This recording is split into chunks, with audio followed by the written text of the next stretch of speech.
오늘 새벽 미국 뉴욕 증시가 급반등세로 마감됐습니다. 유럽 증시도 반등하면서 전날의 폭락세가 다소 진정되는 모습을 보였는데요.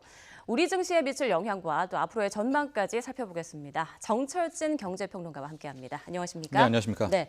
자, 먼저 오늘 새벽에 마감한 뉴욕과 유럽 증시 상황부터 좀 정리를 해주시죠. 그렇습니다. 네. 어제 워낙 패닉 장세여서 시청자분들 또 투자자분들 고민이 참 걱정이 많았을 텐데요. 네. 일단 뉴욕 증시 급반등한 채 마감이 됐습니다. 먼저 끝난 유럽장 같은 경우에는 한 기술적 반등으로 끝났거든요. 네. 뭐 1, 2% 반등. 그리고선 뉴욕장 마감이 됐는데 장 마감 직전 이제 도널드 트럼프 대통령이 등장해서 관련한 뭐 어마어마한 대책들을 쏟아냈고요. 예. 이에 뭐 급반등, 폭등을 했습니다. 다우지수 같은 경우에는 9.36%, S&P 9.29, 나스닥 9.35. 즉 그제 있었던 하락폭을 거의 이제 만회하는 수준의 반등이 나오는 그런 모습을 보였습니다. 그러니까 트럼프 대통령이 국가 비상사태를 선포한 게 아주 큰 영향을 미친 거군요. 네, 크게 한 네 가지 정도로 볼 수 있을 텐데요. 네. 첫 번째가 말씀하셨던 국가 비상사태 선포였습니다. 이 선포뿐만이 아니라 현재 미국인들 사이에서 가장 큰 우려는 미국은 우리와 다르게 맘 놓고 병원 못 가거든요. 그렇죠. 비싸죠. 워낙 거기는 이제 민간 건강보험 제도이기 때문에. 예. 근데 트럼프 대통령이 코로나 검사에 있어서 유연성을 보여라. 그래서 아마도 큰 비용과 상관없이 코로나 검사에 있어서 큰 확대를 하겠다라는 게 일단 방역 부분에 있어서의 이제 투자자들의 안심을 해줬고요. 네. 두 번째 같은 경우에는 연방재난기금을 약 500억 달러를 풀자.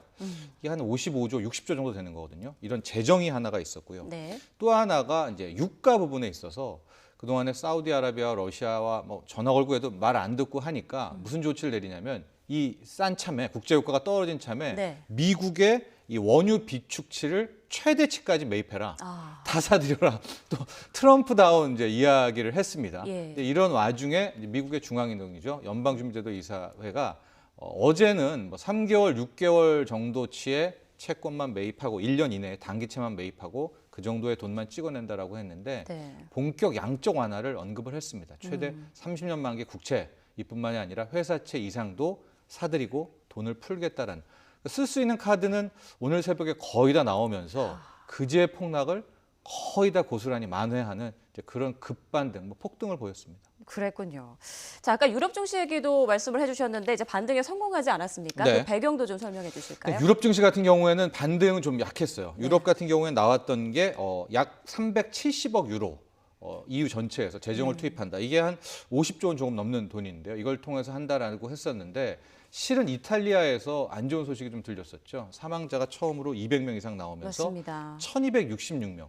코로나19 같은 게 이제 대륙별, 국가별로 조금 양상이 다르게 나오는데요. 이탈리아 같은 경우에는 사망률이 굉장히 좀 높게 사망자가 많이 나오고 있어서 급반등은 아니었어요. 뭐 그래도 이탈리아도 뭐 빠진 거 10%, 17% 빠진 거 중에서 7% 이상 나왔었는데 예. 아마도 이 트럼프 대통령의 발표 이후, 그러니까 월요일장에 유럽은 좀 큰 폭의 반등이 나오지 않을까 이렇게 볼 수가 있겠습니다. 네, 유럽 증시는 조금 더 지켜봐야 될 것 같고요. 자, 최근 이 글로벌 이 증시 급락이 코로나19 확산의 공포 때문이다라는 분석이 많았거든요. 네. 다른 요인도 있다고 보십니까?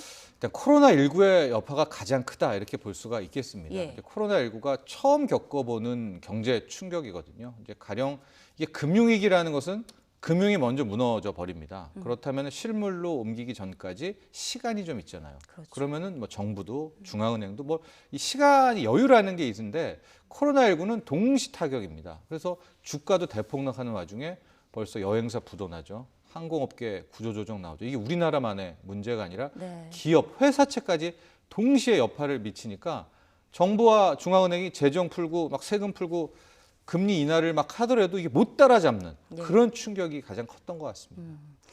다음 주는 어떻게 될지 참 궁금합니다. 근데 주식시장은 이 정도까지 미국이 다 카드를 꺼냈기 때문에 네. 뭐 또 기술적인 반등 구간이 나올 수가 있겠습니다. 가장 좋은 시나리오는 이런 상황에서 코로나19 확산세도 좀 잡히면서 이 두 개의 예. 접점이 맞아 떨어지면 실은 이제 패닉장이 이제 기술적 반등이 아니라 본격적인 어떤 그런 상승도 기대해 볼 수 있을 것 같은데 정반대도 한번 생각해 볼 수가 있겠죠. 네.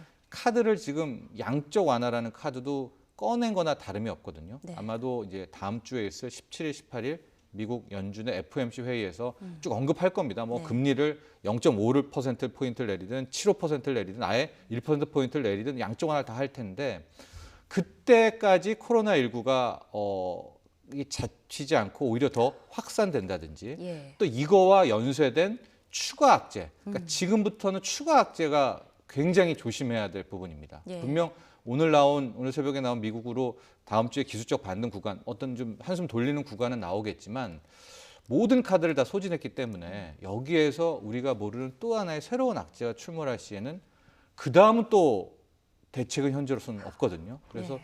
부디 다음 주에 이런 기술적 반등에 코로나19도 좀 뭔가 풀리는 실마리가 함께 나오기를 기대해 보겠습니다. 결국에는 코로나19가 언제 잡히느냐가 관건이네요. 그렇습니다. 네. 네. 이번에는 우리 금융시장 이야기도 또 해보겠습니다. 네. 어제는 코스피, 코스닥에서 초유의 동반 거래 정지 사태까지 나왔죠. 네, 예. 처음이었었습니다. 우리는 이제 마이너스 8% 혹은 플러스 8% 폭등과 폭락 시 일단 장을 20분간 멈춘 이걸 서킷 브레이커, 우리가 전력 차단기라고 하지 않습니까? 예. 이제 잠깐 20분간 쉬면서 마음을 이제 진정시키는 건데 코스닥은 이 서킷 브레이커가 종종 걸렸습니다. 네. 작년에도 마이너스 8%가 장중에 떨어지기도 했고 했었는데 이 코스피와 코스닥이 동시에 걸리는 것은 처음 있었고요. 예. 코스피가 직전에 마이너스 8%가 폭락한 것은 2001년 9.11 테러였으니까 18년, 19년만. 그리고 코스피, 코스닥 동시 마이너스 8%의 폭락은 어제가 처음이 있었는데 네.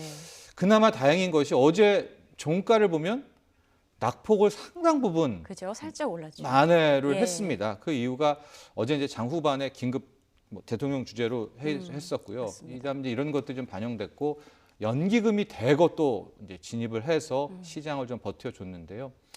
아마 뭐 더 잘 아시겠지만은 어제 나왔던 게 공매도 금지, 자사주 매입 이런 것들과 함께 연기금이 이제 다음 주에 본격적으로 들어오게 된다면 네. 우리도 기술적 반등도 상당히 기대해 볼 수 있지 않나 이렇게 봅니다. 네, 말씀해 주신 것처럼 증시 폭락이 이어지자 금융당국이 어제 긴급 처방을 내놨습니다. 발표 내용 잠시 들어보고 계속 이야기 이어가겠습니다. 다음 주 월요일부터 6개월간 유가증권 시장 및 코스닥, 코넥스 시장 전체 상장 종목에 대해 공매도를 금지합니다. 상장 주식 전 종목에 대해 일시적 공매도 금지 조치는 2008년 10월, 2011년 8월에 이은 세 번째 조치로서 최근의 엄중한 상황을 반영하여 금지 기간을 6개월로 설정하였고 6개월 후 시장 상황을 보아가며 연장 여부를 검토하겠습니다.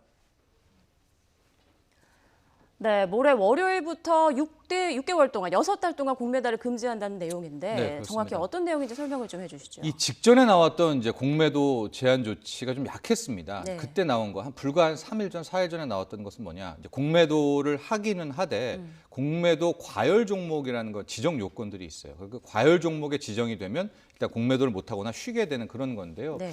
그 지정 요건 완화 정도로 첫 조치가 나왔거든요. 예. 근데 이렇게 될 경우에 사이즈가 작은, 시가총액이 작은 종목들은 공매도 과열에 걸려서 공매도가 멈출 수가 있지만 시가총액이 큰 종목은 공매도 그 3일 전에 나왔던 걸로는 그 과열이 그 조건을 충족을 못 시키거든요. 네네. 그래서 당시에도 많은 개인 투자자들이 아예 바로 공매도 전면 금지를 가지 왜 이랬을까라고 했는데 불과 이틀, 3일 만에 이제 전격적으로 공매도 금지 6개월간 못하게 한다 이렇게 됐었고요. 또 이제 비난이 빗발치니까 은성수 금융위원장도 실기한 부분, 기회를 놓친 부분에 대해서 좀 생각해 본다. 이제 이런 표현까지 썼습니다. 네. 아마 이렇게 될 경우에 상당 부분 좀 안정세를 취하고요. 수급에서는 자사주 매입, 기업이 자기 주식 사는 거에 한도를 당분간 좀 풀어주면서 쌀 때 기업 입장에서는 더 사들이고 싶잖아요. 그렇죠. 그런 것도 좀 유도하는 이제 그런 정책도 함께 나왔습니다. 네, 이번 조치로 시장 안정에 조금은 영향이 있을 것이다. 네, 상당히 라고 긍정적일 보는 거라고 것이죠. 보고 있습니다. 예. 네. 자, 그렇다면 만약 금융 불안이 다시 또 이어질 경우 추가 대책으로는 어떤 게 나올 게 있을까요? 일단은 다음 주에 우리도 카드를 다 쓰지 않을까 봅니다. 이제 미국이 분명히 뭐 기준금리 뭐 큰 폭이나 양적 완화 이런 것들을 아마 17일, 18일 날 발표를 할 거거든요. 그렇다면 우리 한국은행도 주 후반부에는 긴급 금통위, 금융통화위원회를 열어서 기준금리 인하에 돌입하지 않을까 이제 이렇게 보고 있습니다. 아마 인하 폭이 관건일 것 같은데요. 예. 0.25%포인트를 해도 연 1%로 우리가 대한민국이 한 번도 못 가본 기준금리거든요. 더 강하게 0.5%포인트를 인하한다. 그러면 연 0.75라는 우리도 앞자리에 이제 영이 붙는 정말 새로운 시대를 열게 되는데 네. 그때까지 이번 한 주의 지금 상황을 보고 과연 0.25%포인트인지 0.5%포인트인지 한국은행이 아마 고민을 할 것 같습니다. 네, 지금 뭐 미국도 한국도 뭐 사상 초유로 네. 총동원 모든 카드를 다 쓰고 있는 만큼 그만큼 상황이 심각하다는 얘기일 텐데요. 네. 지금 정부와 국회에서 또 추경 예산을 또 이제 논의하고 있지 않습니까? 네. 기업 등에서는 더 적극적인 재정 투입을 계속 요구하고 있는데 네. 정부에서 고민하고 있는 이유는 무엇인가요? 이게 이제 뭐 재정에 대한 부분, 뭐 예. 재정 적자, 재정 뭐 이런 부분도 있겠고 과연 한 번의 추경으로 끝날까에 대한 고민. 그러니까 코로나19가 우리뿐만이 아니라 지금 세계적인 문제가 됐기 때문에 자칫 2차 추경, 3차 추경까지 한다라고 하면 첫 번째 추경의 규모, 이 사이즈에 대한 걱정이 좀 있는 거죠. 네. 그래서 지금 11조 7천억인데 실질적으로 세입 경정 빼고 세출로만 보면 이제 8조 5천억입니다. 예. 아마도 한 2, 3조는 이번에 이제 더 들어갈 것으로 확대될 것으로 보여지는데 예. 이것을 일단은 한번 쓰고 사태가 여기서 좀 잦아들면 좋을 텐데 만에 하나 정말 그러면 안 되겠지만 더 악화된다면 한번 더 써야 되지 않겠습니까? 그렇죠. 지금 보면 미국도 유럽도 보면 계속 50조씩 뭐 30조씩 계속 연이어 발표를 하고 있거든요. 네. 그러니까 그 다음 카드에 대한 계획들 그러니까 아예 이번에 왕창 센 추경을 하고 버틸까 이 정도로 하고 2차 추경을 한번 고려해 볼까 이런 어떤 규모와 이 차수에 대한 고민들도 있을 것 같습니다. 네. 또 지금과 같은 분위기가 이어진다면 올해 국내 경제 성장률이 뭐 1% 넘기기도 어려울 것이다. 네. 이런 전망까지 나오고 있는데요. 여기에 대해서는 어떻게 보십니까? 그렇습니다. 이제 3월 피크였을 때가 한 1%대 후반인데 이제 그 정점이라는 거는 가봐야 알지 않겠습니까? 네. 뭐 4월, 5월 갔을 때가 3월이 정점이었구나라고 하는데 현재 상황으로 보면 이제 거의 모든 뭐 세계 경제 기관들은 1%대 후반을 예측하고 있고요. 예. 한국은행은 지금 2.1%를 예측하고 있습니다.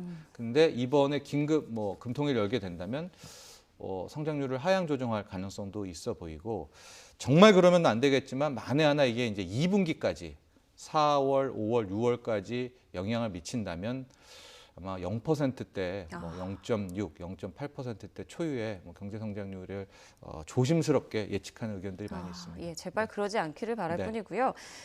이렇게 상황이 어렵다 보니까 문 대통령이 지금은 비상경제 시국이다. 전례 없는 대책을 마련하라라면서 이제 거듭 주문을 했는데요. 네.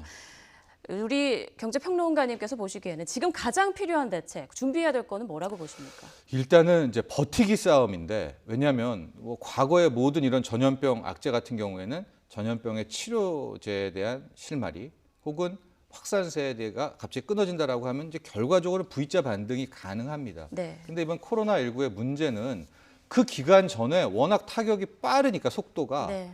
펀더멘털이 붕괴돼 버리는 거거든요. 그러니까 지금부터 우리가 할 일은 언젠가는 코로나19는 잡힌다라는 생각으로 그때까지 이제 버티기에 대한 스케줄을 짜야 됩니다. 그런데 이건 이제 누구도 모르는 영역이잖아요. 그렇죠. 그래서 버티는 거에 뭐 투입도 하고 규모도 중요하고 다 중요하지만 그 효과성 같은 겁니다. 이때는 어떻게 버텨야 될까? 소상공인분들 뭐 나중에 소비가 급반등하면 뭐 합니까? 이미 가게 문을 닫아버리면요. 예. 어떻게 버티게 해줄까? 기업들, 항공업계, 여행업계, 이게 자동차까지도 지금 번졌는데 얼마나 어떤 방식으로 버티게 해줄까? 이런 효율적인 이제 재정 배분이라든가 통화 정책이라든가 그런 부분에 대해서 아마 당국이 가장 심혈을 기울여야 되지 않을까. 한 번 쓰고 끝난다, 뭐 잡힌다면 좋겠지만은 맞습니다. 거기에 대한 정말 예. 구체적으로 보관이 있어야 될 것 같습니다. 장기적이고 다각적이고 구체적인 대책 맞습니다. 마련이 필요하겠네요. 버티기 작전이죠. 네, 알겠습니다. 네, 지금까지 정철진 경제평론가와 함께 코로나19와 관련한 경제 상황과 전망 알아봤습니다. 고맙습니다.